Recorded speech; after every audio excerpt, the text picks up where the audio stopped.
It's hard for me to talk about Santa Cruz because I've never lived anywhere else. It's just normal. I mean, I grew up here. My mom was obsessed with the beach. So that was like always her dream, is to live in Santa Cruz. So that's where she forced us to live. I don't know, I grew up here. It was like a skate surf town. I never got into either. I stayed in the house and played video games and drew. Monsters. I only drew monsters. I drew weird shit. There's like a big giant drawing of a kid with a bunch of like weird, like a demon inside of him that's scratching to get out. In third grade, my teacher recommended that I be evaluated, psychologically evaluated, because she thought I was mentally disturbed. My mom said that no, he's just an artist, he likes to draw. And she said that's not art, that's a cry for help.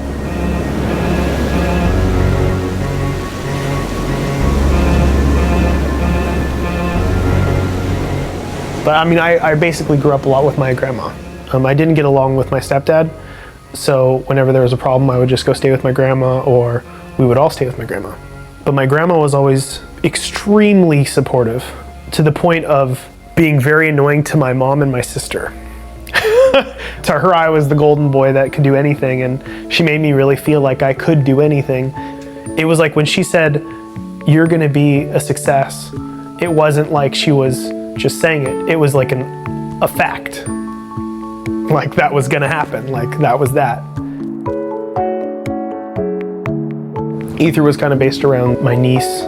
She kind of reminded me of me because she didn't really seem to like to play with other kids, and she liked to just do things by herself and explore by herself, and she was very imaginative, and she really liked monsters. So that whole thing like brought me back to when I was little, and I thought, how cool would it be to like make a game that could put other people inside my mind when I was like 5, 6, 7, and that was Aether. So this kid gets on the back of a monster, and the monster goes around in space, and he gets to explore all these other planets because he can't connect to anybody on Earth, so he goes to find other friends. But all these other planets are inhabited with these kind of weird or sad or nervous creatures. And he goes and tries to solve their problems. And he solves the problems, but they don't become happy. And he keeps going around all these different planets, but each time he solves one of these problems, the Earth gets smaller. And then when he comes back to Earth, and it's so small that when he touches it, it breaks, and then he's kind of lost in space. And it was kind of just like the ideas of, you know, it's really cool to be a creative kid, and it's cool to do all that stuff, but there's of course dangers of isolating and becoming obsessed with things and having phobias. And that was the whole thing, is like each of those planets was like a phobia of mine when I was little. And when I was little, before I'd go to bed, I would obsess about these things because I thought I'd be able to fix them, but in the end I would just make them worse. They wouldn't be fixed, but I would be so obsessed with them. The next day that I go to school, I'd have stomach aches and I need to go home. A lot of the imagery and stuff that I pulled from, I'm still very, very, very happy with. To me, it speaks perfectly of how I felt when I was little. Like when I play that game, that's exactly how I remember it feeling, and still very happy with it.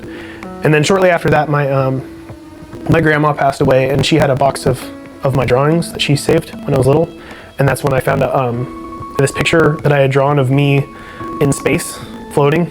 And this is Edmund floating in space, and my friend too is space, or something like that. Space is my friend, and my friend too is me. I should break that out. But yeah, no, it was validating to find that box and see those things and be like, wow, like this is just like the game.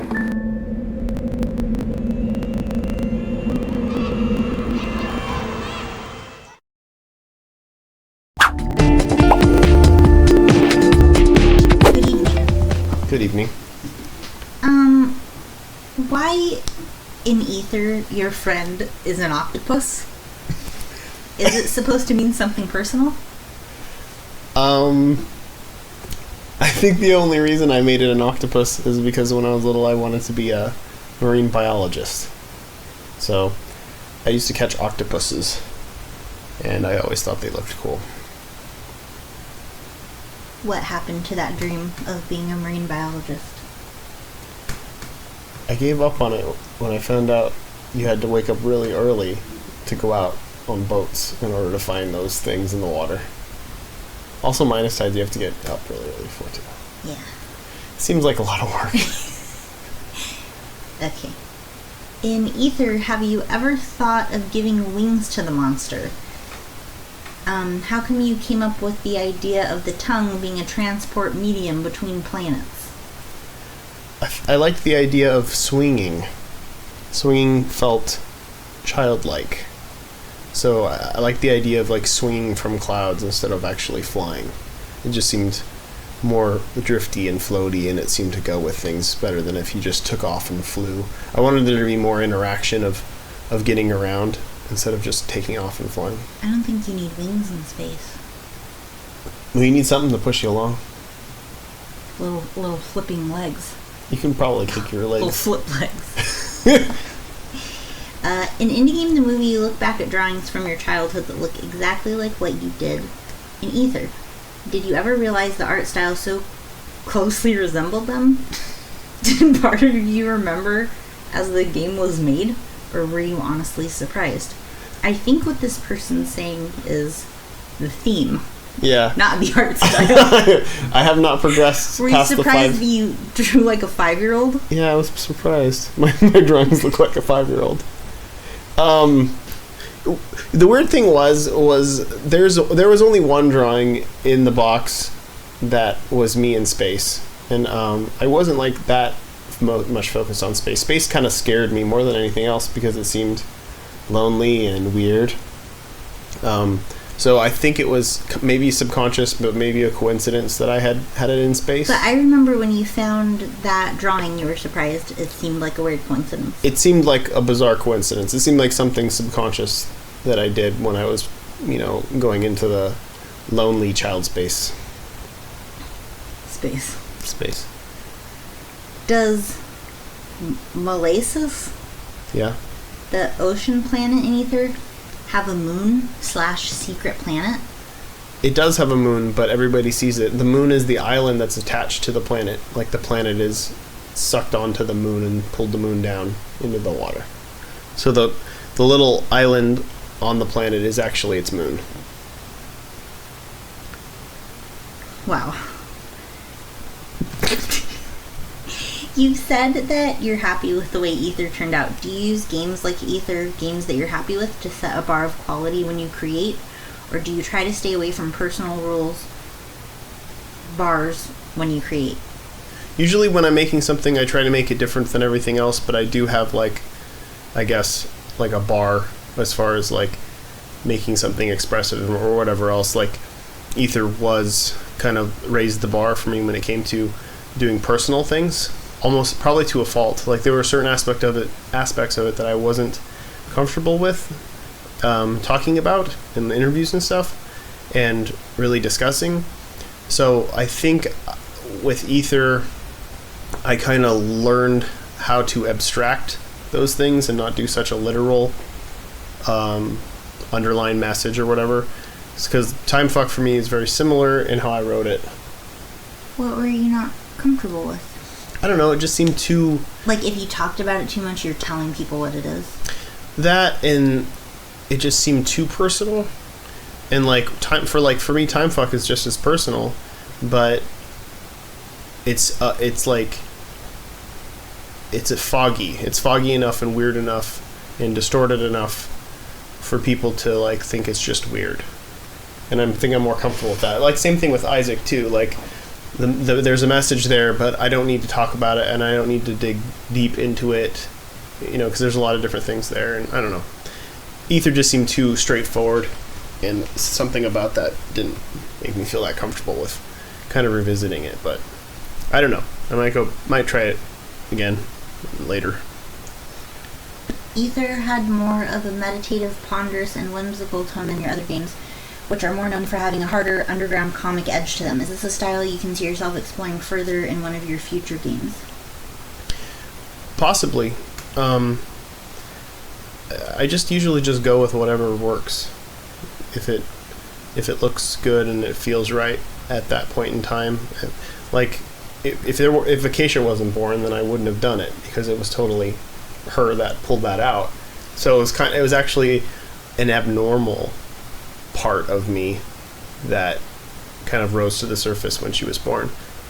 So I don't know. I'm sure sometime down the line I'll do something else that's whimsical, but that's not usually my traditional thing. Whimsical in a weird way, I think I usually go with.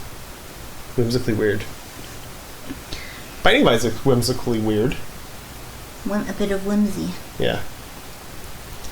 In Indie Game the Movie, you talked about how your niece and grandmother sort of sparked the idea for the atmosphere of the game, which I guess we were just talking about. Were there any other types of things that provided inspiration?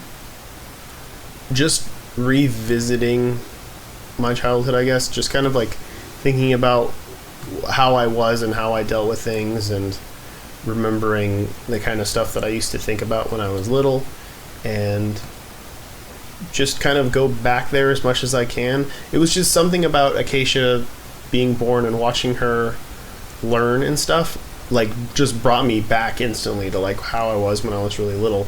And I started remembering, all these memories, and all these memories I had, which were good memories, were all memories of being alone. And in the picture that they show in Indie Game the Movie where you guys are lifting her legs up, that was the day that she saw a dead bug and explained to us how its body doesn't work anymore. Yeah. That was weird. It's weird to see her experience death in that way, and have an understanding of it. And just like when we went to the graveyard and she asked what those little gravestones were, and you said that they were probably for babies, and she asked, babies die? How could a baby die? It's a really almost impossible like headspace to go back into when you're little, because everything seems, endless, and magic is very real. And it was kind of going back to that headspace and trying to see things through the eyes of a little kid when they're just learning the limitations of the world. Because when I was little, I really thought that I could communicate with aliens with my mind when I was in bed and stuff like that. I totally believed it. I believed they could hear everything I was saying, thinking, and whatever else. How did you choose the distinctive art style for Aether? Did you choose it because you wanted something different, or did you think it would fit the feel and subjects in the game? There was a bunch of different reasons. I remember I wanted it to look like a kid's storybook. I also wanted to try to avoid lines. So Aether doesn't have any lines, like no outlines. So I wanted to do just more like painted style with like gradiated shadows and stuff like that, which was a challenge. I usually try to challenge myself in some new way when I do a different art style. I was just trying to do something new that felt really light and fluffy and childlike, and almost like it looked like a dream or something. And that's kind of with the colors and everything too. Do you feel that Aether is underrated or anything of that sort? I don't think it's underrated. I remember thinking how odd it was. It was a realization of because I made Aether, Meat Boy, Cunt, and Coil, and Gray Matter, like all around in the same year. And I remember all of the games got way more hits, way more plays than Aether did. And even though Aether got a lot of praise, Aether got way more praise than any of those other games, but I think Aether had like 150,000 plays, and Meat Boy had about 3 million. Yeah. So it was kind of like, people will play these games more, but respond more critically to these games. And I think I like the idea of that too, because I wanted to be able to combine the two.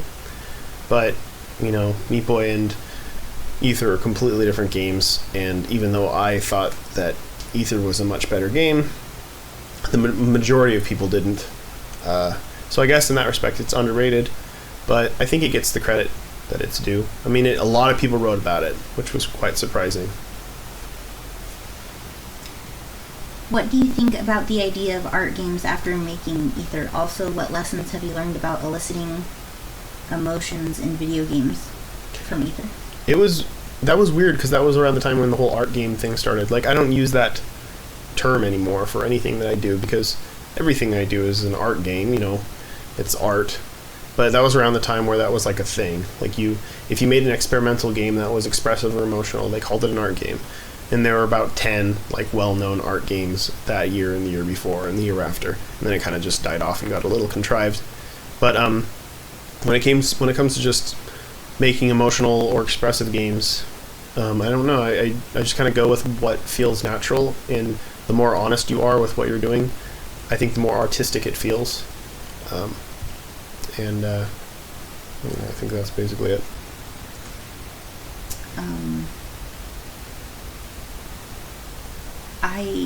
This was asked in Google Translate, I think. When does a man say, "I want to pour my childhood in a game"? Or did the things came naturally in Aether?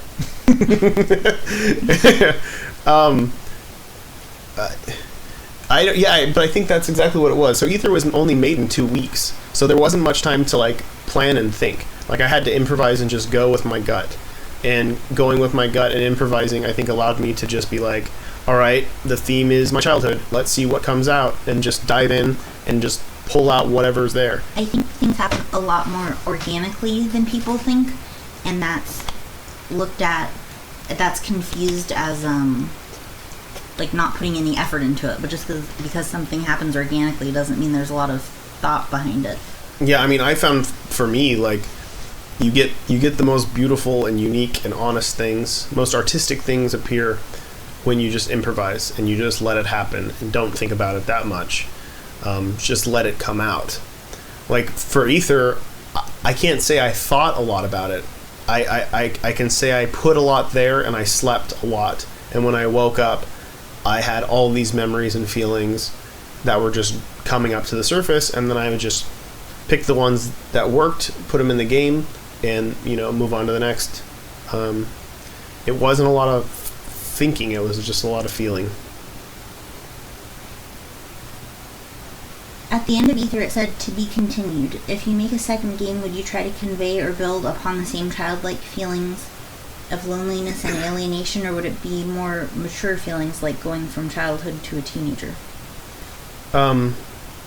I've actually wanted to do a sequel for a long time, but it was actually an option to do Aether, not a sequel, but like a bigger version of Aether, for the Wii instead of Meat Boy. But I went with Meat Boy for the obvious reasons I mentioned before, where financially, if I'm investing 2 years of my life, I want to invest in a game that could, possibly perform 30 times better than the other. Yeah. So it was obvious that I was going to do that. But if and when I revisit Aether, it'll still be just building on the same feeling. I've got like pages and pages of design documents of ideas and different themes that I would want to go with, and it would be a bit more abstract than Aether was, not as literal, and it probably would talk more about my childhood growing up, but not progressing like into teenage years. It's still in the whimsical years.